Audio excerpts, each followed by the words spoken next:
Good evening.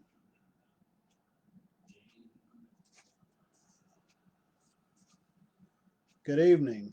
I'm Pastor Bob Uzzle from the Bethel African Methodist Episcopal Church in Corsicana, Texas. Hope everybody has had a good day. Today is May 19th, 2020. I wish to extend a happy birthday, a happy 91st birthday to one of my favorite authors, Dr. Harvey Gallagher Cox Jr. of who is now retired from the Harvard Divinity School. And Harvey Cox was born on May 19, 1929 in Phoenixville, Pennsylvania to Dorothea Cox and Harvey Gallagher Cox. He was raised in Malvern, Pennsylvania. In his book, Seduction of the Spirit, which was published in 1973, the book is partly theology and partly autobiography. But he describes his experience growing up in Malvern, in which the house in which he spent the first 17 years of his life was the only house between the Baptist church that he attended and the Roman Catholic Church. Whenever he tells people that, they respond that he was destined to be an ecumenical theologian. Personally, he feels it more conditions his attitude, relationship to the Catholic Church, being close to but outside of. And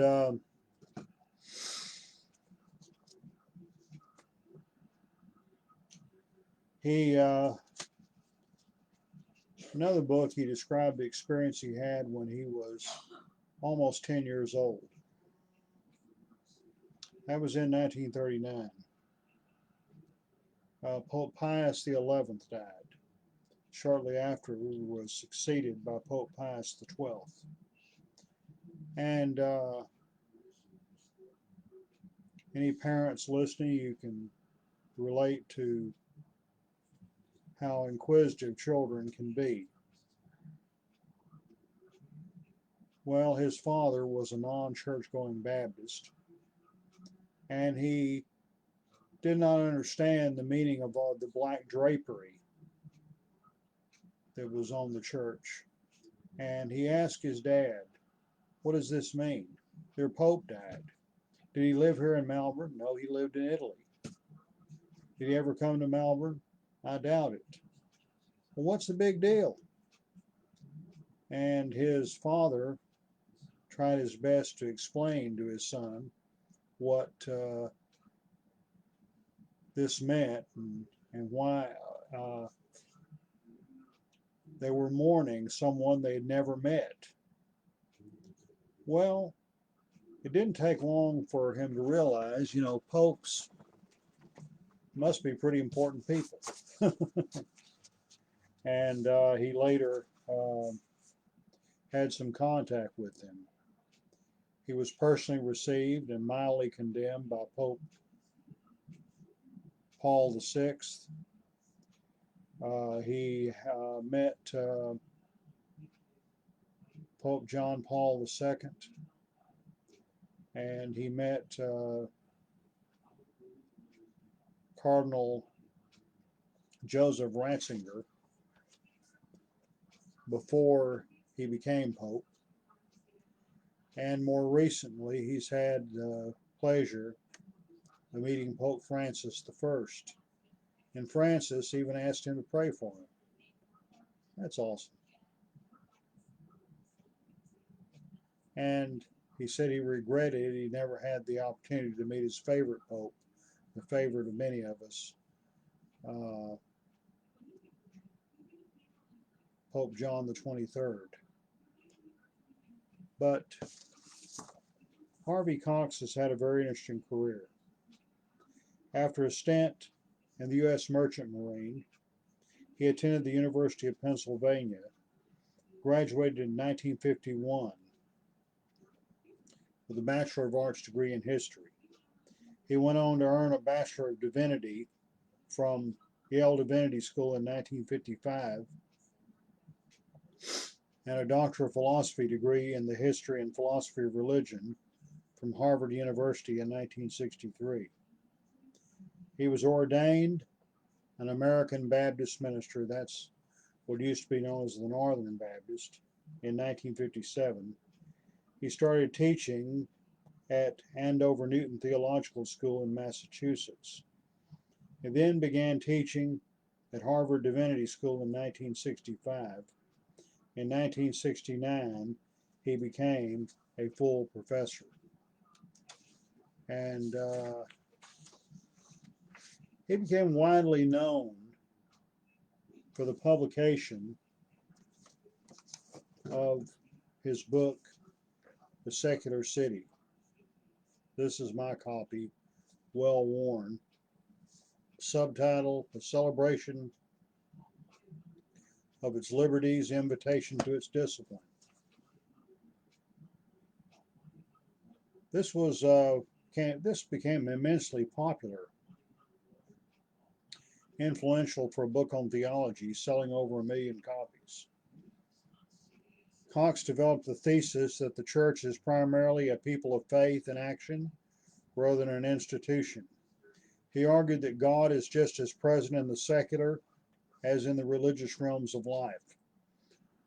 Thus, the original title was God in the Secular City, which he still believes would have been more accurately described the book's theme, although the publishers had other ideas. And so this was an influential and a controversial book. In fact, what he dealt with, themes such as urbanization, industrialization, secularization, that religion was not being as relevant as it was before, and they were moving to a more secular approach during the time that he had served as a fraternal worker after World War II. He spent time in Berlin, maintaining contact with churches and universities on both sides of the Iron Curtain. And he became greatly influenced by Dietrich Bonhoeffer. Dietrich Bonhoeffer was a Lutheran pastor who felt it was his duty as a Christian to work for Hitler's defeat. In the course of time, Bonhoeffer moved from total pacifism to the belief that violence in a just cause could be necessary, even got involved in a plot to assassinate Hitler. On April the 9th of 1945, he was hanged by the Nazis. And his writings, his cost of discipleship, his ethics, his letters and papers from prison, other works have been widely influential. And in Letters and Papers, Bonhoeffer talked about development of a religionless Christianity. And there have been a number of books about a secular approach to the gospel, and Secular City is probably the best known one. Well, I'm sure it is. Well, he had plenty of critics, to say the least. And Daniel Callahan, a Roman Catholic editor of Commonweal magazine, published this book, The Secular City Debate, in 1966. Subtitled Spirited Provocative Criticisms of the Secular City, with a vigorous rejoinder from Harvey Cox. Callahan brings together, in this book he edited, many different writers, some Catholic, some Protestant, and some Jewish. and he then lets Cox respond to his critics. Um, and then in 19, there was an early book he published also called God's Revolution and Man's Responsibility. This was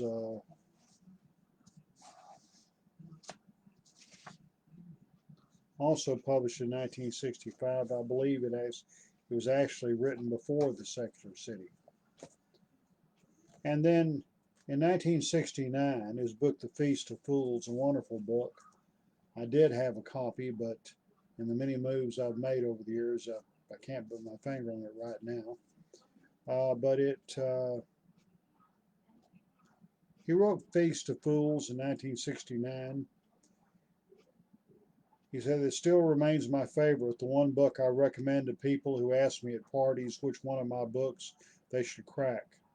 Originally, Cox presented it as the William Belden Noble Lecture at Harvard in 1968, which included music, dance, film, and balloons, and Cox himself was known to play the tenor saxophone. Celebrating his new book as Dionysian and playful, dynamic, with the secular city as being Apollonian. He said there is an unnecessary gap in today's world between the world changers and the life celebrators, thus promoting a proleptic liberation as a festive radical. The Feast of Fools, the subtitle is a theological treatise on festivity and fantasy, and a book that's greatly influenced my thinking over the years. Then he came in 1973 with Seduction of the Spirit, the Use and Misuse of People's Religion. Now this is really worn, and if you can see, it's coming apart at the seams, but there's his autograph on it there.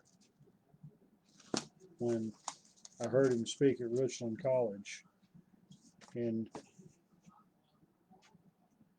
1979. I met him twice.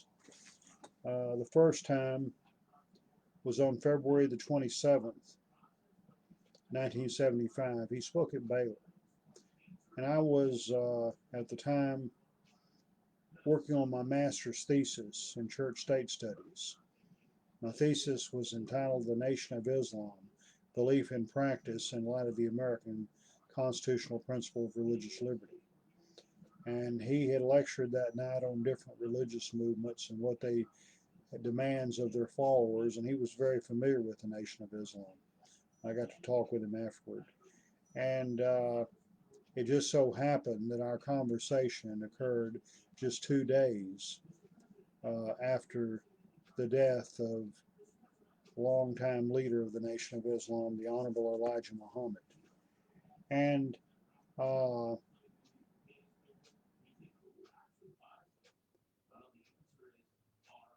Seduction of the Spirit is an outstanding book. And he points out in here, he says that when people speak of seduction, most of the time they're not talking about seduction at all. When you're using the term in a sexual context, situations with men and women, with very rare exceptions, both parties know what's going on, so that's not a seduction.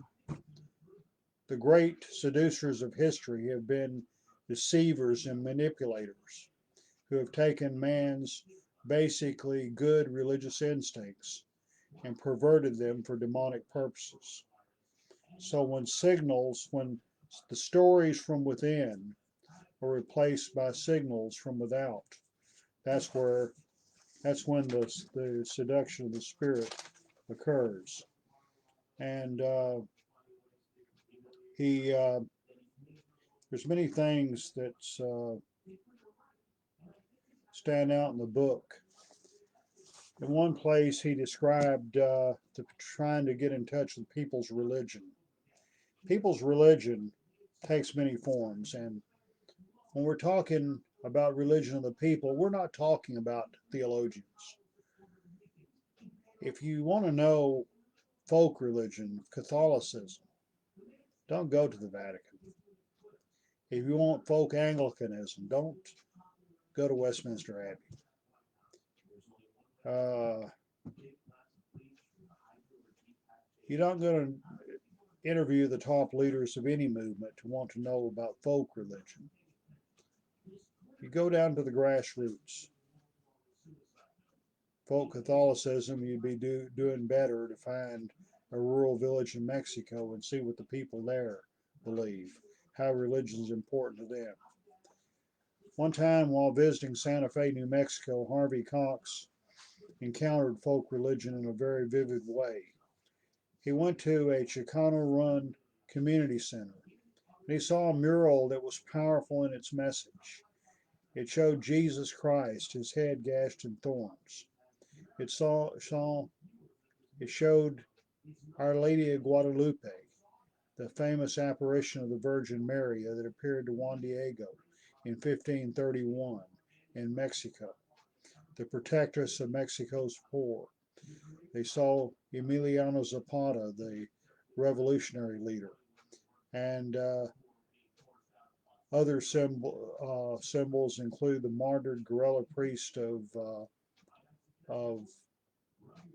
Colombia, Camilo Torres Restrepo. Many of them heroes and gods of the Chicano people. He didn't even have to go into the center. Seeing the mural told him everything he wanted to know. He recalled a time on Chicago's South Side on a Sunday night being with some black Pentecostals. Their mural was painted in song, but it was just as vivid. He also remembered an Italian festival in the East End of Boston, and then the gaunt, tobacco chewing Appalachian folks he visited in Tennessee, who sang Amazing Grace and Bright and Morning Star and stitched blue and white quilts as they prepared to march against the strip miners. All of these are expressions of the people's religion, people who stand for what they stand for, the poor, the oppressed, the marginalized. And much of Cox's writings have dealt with this theme of liberation theology, that God takes the stand for the oppressed against the oppressor. And that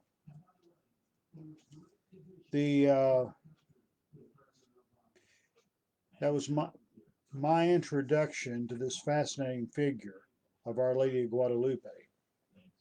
He also talked about the time that he was at Esalen Institute in Big Sur, California, the Center for the Encounter Movement. And an interesting event that wasn't even on program, but they decided to have a impromptu panel discussion on the future of religion.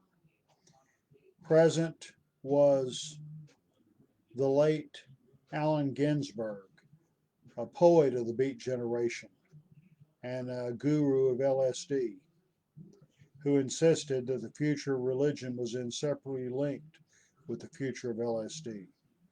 Gary Snyder, another poet of the Beat Generation, who had studied Zen in a monastery in Japan. And Gary Snyder knew what he talked about. He was very well versed in it. He was very experienced in it. He had thoroughly mastered it.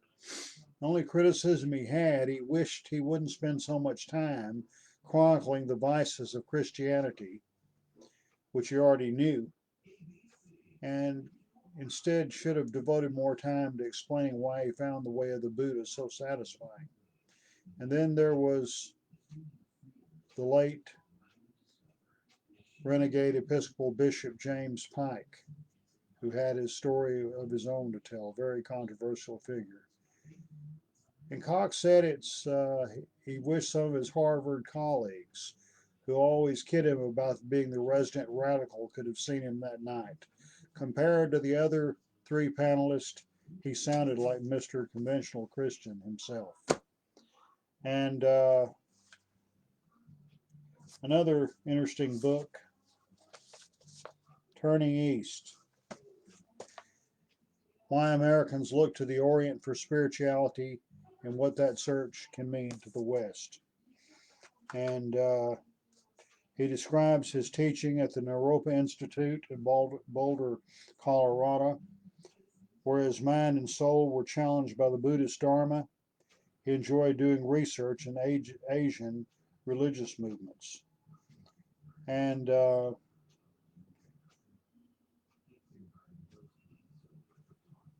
then Religion in the Secular City, toward a postmodern theology. This book was published in 1984. Uh, Turning East was published in 1977. And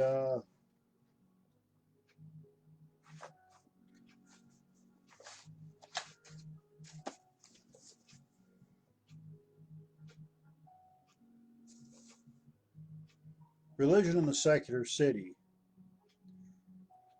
deals with a number of things, including the resurgence of fundamentalism and Latin American liberation theology. Cox is an authority on both. He finds very little future in the first, but tremendous potential in the second. And the way he ends the book, again, he talked about, he had second thoughts about some of the stuff uh, that he had originally said when he wrote Secular City. And then he got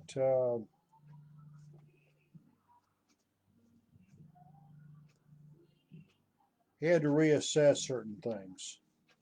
When I heard him speak at Baylor, he was called a theological jackrabbit. Someone pointed it out to him, and he said that he just hadn't worked it all out yet.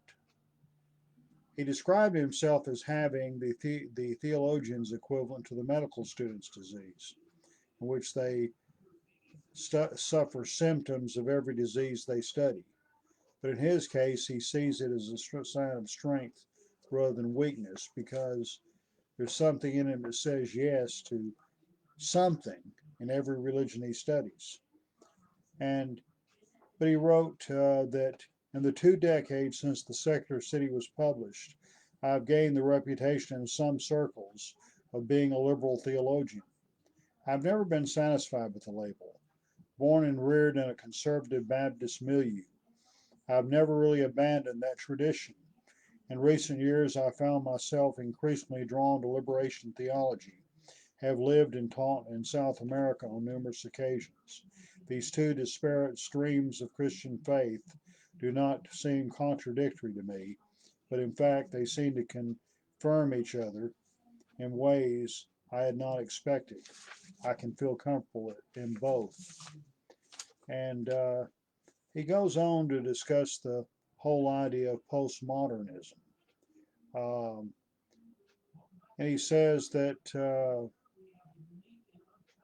there is something different about my attitude toward this passing. Those who will still find me something of a liberal may not be entirely wrong. Unlike many of its conservative and radical critics, I do not believe modern theology was either a mistake or a betrayal. For me, it rouses neither nostalgia nor disdain. It does elicit appreciation and admiration. It was splendid and often inspired enterprise, a brilliant chapter in Christian history. I believe the postmodern world will require a different theology. I've tried to suggest where that theology must come from and what it will be. But I believe that such a theology cannot be successfully formulated unless the modern liberal legacy is appropriated and incorporated. Only a theology that has taken the modern world seriously will be able to take seriously what is coming next. No one can move beyond the secular city who has not first passed through it. And, you always build on what has come before you. And a lot of times there's not a radical break, but a modification. and development along positive lines. When in Daniel Callahan's book, for example, the charge was made that the secular city was nothing but uh, a worked over version of the social gospel of the late early 1900s. And Cox had a very interesting response to that. It certainly was really a compliment to be compared to such an eminent theologian as Walter Rauschenbusch. Nevertheless, the two were not the same, because between the social gospel and the secular city stands the gigantic figure of Karl Barth and the Neo Orthodox movement. And so all of these things, build on one another. The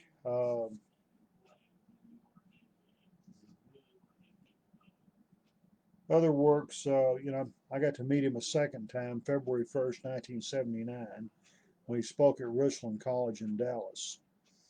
And I do know that this lecture occurred just a few months after the tragedy in Central America with the mass suicide at Jonestown, with James Jones and People's Temple. And we had a lot of discussion about that, along with many other things. My picture appeared in the newspaper at Richland College, along with Reverend Christian Mendenhall, a Roman Catholic priest. I only met him that one time. He was a chaplain with Dallas County Community College District. I believe he was serving at Northlake College at the time. We were the caption in the newspaper was, "Religion should be a matter of choice." Interesting, Christian Mendenhall, I Googled him a while back, and sadly he passed away a few years ago. Only met him that one time. But he was a Roman Catholic priest by choice, but he was raised in the Mormon Church. I was raised a Southern Baptist, and since 1975 have been a minister in the AME Church. So certainly religion by choice was an appropriate caption for that article. And Cox became the first introduced liberation theology at Harvard Divinity School. He wrote one book called The Silencing of Leonardo Boff, The Vatican, the Future of Christianity. It was published in 1988. And I've not read that one. And he's been concerned with the encounter of Christianity with religious pluralism. And one product of that was the book Many Mansions, A Christian's Encounter with Other Faiths. And it was, the book advocated speaking in interfaith dialogue from your own Christian identity as part of the discussion. And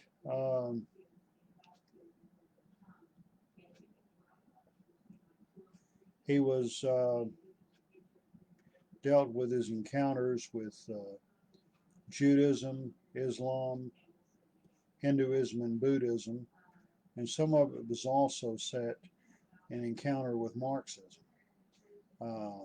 He spent some time in Russia during the time of the breakdown of the Soviet Union, with all the focus on glasnost and perestroika, and his encounter with the Russian Orthodox Church, including a very interesting sect called Old Believers, and as well as Russian Baptists and some other groups that during the administration of Mikhail Gorbachev, they were able to come out in the open, where during years of communist rule, they had to be very quiet about what they were doing.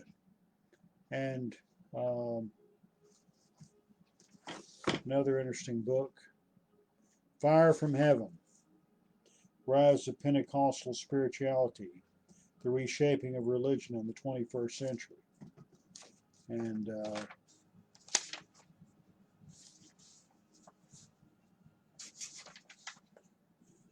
this book was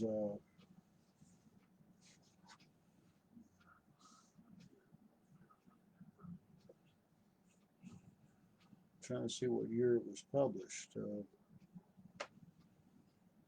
1995. And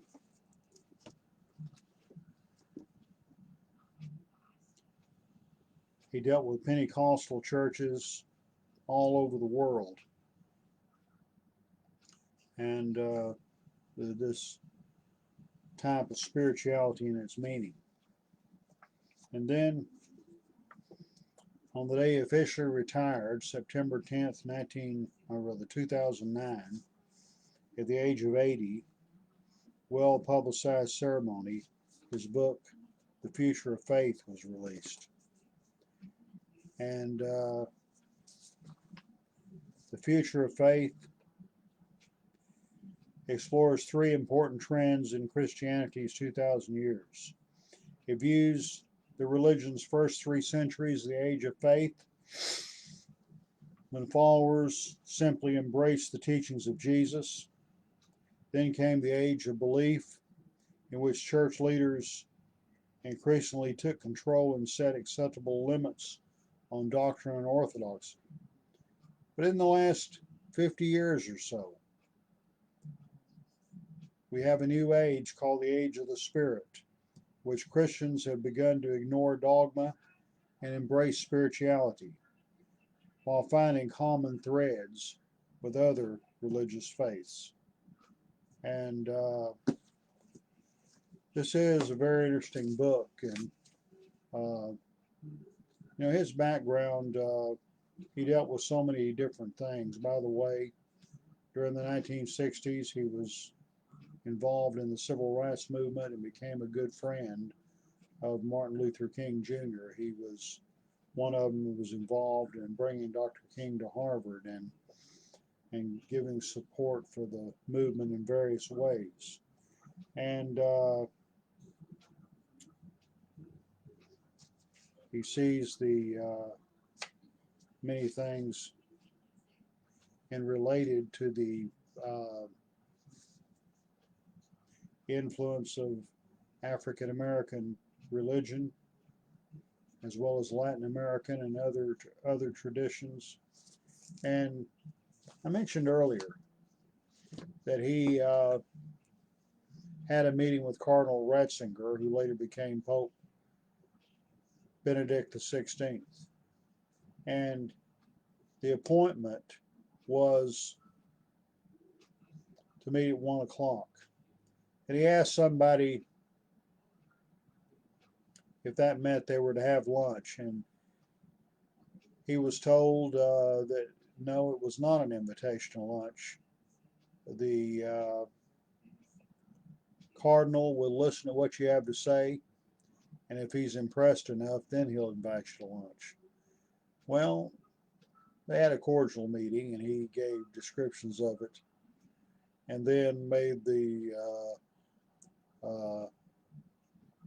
interesting remark, I did not get invited to lunch. And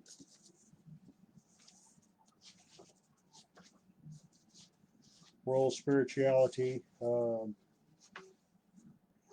future of faith.